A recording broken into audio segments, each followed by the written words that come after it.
என்னடா எப்பவுமே சவாரி போக படிச்சுக்கிட்டு இருப்ப, சும்மா உட்காந்துருக்க? உனக்கே தெரியலண்ணா, யூபிஎஸ்சி எக்ஸாம் படிச்சுக்கிட்டே ஃபேமிலி சுச்சுவேஷனுக்காக பார்ட் டைம் ஆட்டோ ஓட்டுறேன்னு. போகிற போக்க பார்த்தா இதுவே ஃபுல் டைம் ஆகிடும்னு பயமாக இருக்குண்ணா.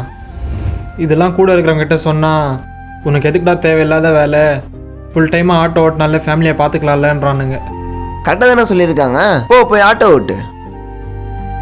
என்னன்னா எல்லாம் தெரிஞ்ச நீயே எப்படி பேசுகிற? தெரியுதுல்ல உன்னால் முடியாதுன்னு. டேய், சுற்றி இருக்கவன்லாம் 1000 பேசுவான்டா. எவன்டா சொன்னது மற்ற தொழிலை பண்ணால் பிடிச்ச தொழிலை பண்ண முடியாதுன்னு? ஒன்று நல்லா தெரிஞ்சுக்கோ, இங்கே பஸ் கண்டக்டர் சூப்பர் ஸ்டார் ஆன மாதிரி, டிக்கெட் கலெக்டர் கிரிக்கெட்டர் ஆன மாதிரி, ஒரு நாள் ஆட்டோ ஓட்டுற நீ ஐஏஎஸ் ஆஃபீஸர் ஆவ. அப்போ உன்னை சுற்றி சவாரிக்கு தான் லாக்கின்னு சொன்னவலாம் சல்யூட் வைப்பான்.